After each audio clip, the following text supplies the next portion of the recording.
Salut tout le monde, bienvenue sur la chaîne L'Escapade qui partage les aventures d'un petit potager urbain. Aujourd'hui je vais vous présenter 4 cultures faciles à faire en bac potager dès le mois de février. En effet, quand on est en ville, on n'a pas forcément la place nécessaire à notre passion. C'est pour cela que j'ai construit ce bac potager il y a maintenant 1 an. Je vous conseille de le fabriquer vous-même car ceux du commerce sont assez chers. L'objectif dans cette vidéo, c'est de vous présenter 4 cultures faciles à faire dans ce genre de bac que vous pouvez réaliser dès maintenant. Première étape, on va nettoyer tout ça. Je vais également mettre une petite poignée d'engrais. Au jardin, j'utilise un mélange de sang séché et de corne broyée.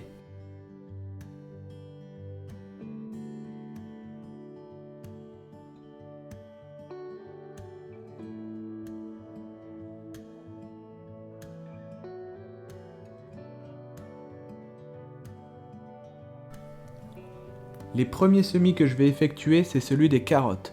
C'est peut-être le plus difficile que je vais vous présenter dans cette vidéo, mais il n'a rien d'insurmontable. La principale difficulté réside dans le sol qui va accueillir vos graines. En effet, les graines de carottes ont besoin d'un sol léger, voire même sableux. Si comme moi votre sol est caillouteux et lourd, privilégiez les variétés dites courtes ou demi-longues. Pour réussir cette culture et mettre toutes mes chances de mon côté, je vais faire mes semis dans le bac. Je sème en rayon distant de 25 ou 30 cm. Je recouvre les graines, je plombe légèrement et enfin j'arrose. Pour un bon développement, il faudra éclaircir tous les 5 cm environ. Il existe plein de variétés possibles. Ici, je vais utiliser un paquet de graines mélangées pour obtenir un joli bouquet de couleurs de carottes. La partie droite du bac accueillera donc les carottes et sur la partie gauche, je vais faire un semis de radis.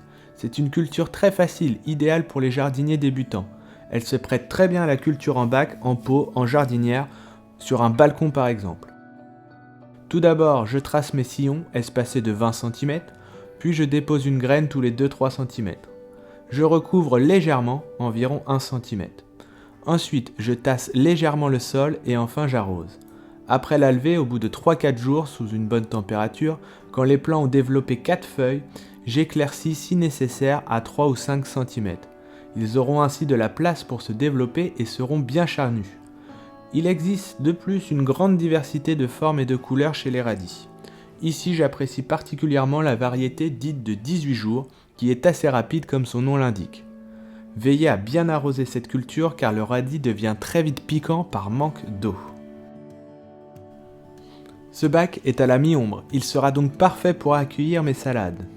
Là aussi, c'est une culture assez facile qui est possible en bac ou en jardinière.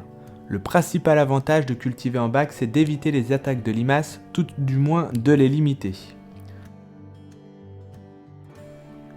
Ici, je vais semer 7 variétés différentes. Donc, je m'organise, comme la semaine dernière, avec un peu mon système d'étiquettes. Je viens numéroter mes colonnes et mes sachets de graines pour pouvoir m'y retrouver. Vous pouvez commencer cette culture dès la fin février en pleine terre. Ici, en Île-de-France, je vais d'abord réaliser les semis à l'abri. Pour cela, j'utilise des caissettes à semis achetées à Action. Je commence par remplir de terreau à semis, puis je tasse légèrement la terre. Ensuite, je viens déposer mes graines, je recouvre légèrement de terreau, je tasse et enfin, j'arrose. Contrairement à certains semis comme les aubergines et les poivrons que nous avons vus la semaine dernière, les salades ne demandent pas une forte chaleur, une dizaine de degrés suffira pour germer. Pour éviter que les plants filent, il faut absolument leur apporter de la lumière par la suite. Si les journées ne sont pas trop fraîches, je vais laisser mes jeunes salades dehors. Lorsqu'elles auront 4 vraies feuilles, je les repiquerai au jardin dans le bac. Au niveau des variétés, j'aime particulièrement les variétés dites à couper, qui permettent de prendre uniquement la quantité voulue pour le repas. J'ai également constaté que les laitues rouges subissent moins les attaques de limaces et promis, ce ne sont pas des salades.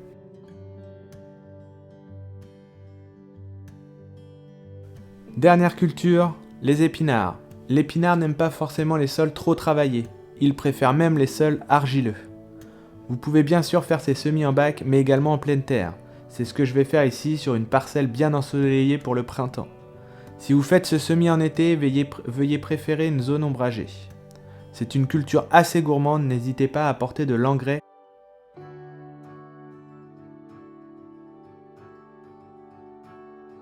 Les graines se sèment en lignes espacées de 25 cm. Je les enfonce d'1 ou 2 cm, je plombe légèrement et j'arrose. Ma terre était difficile à travailler ce jour-là, je les ai recouverts d'un terreau qu'il me restait de l'année dernière. Je viendrai ensuite éclaircir lorsque les plants auront 4-5 feuilles pour les espacer de 10 cm. Cette année, je vais semer la variété Matador achetée à Lidl qui font de très nombreuses graines à prix imbattable. La culture des épinards n'est pas forcément idéale lorsqu'on possède un petit espace car à la cuisson, les épinards réduisent énormément mais le goût est vraiment incomparable. À essayer absolument si vous n'avez jamais mangé d'épinards frais. Et voilà, cette vidéo touche à sa fin. N'hésitez pas à partager et à commenter. On se retrouve la semaine prochaine pour une nouvelle vidéo.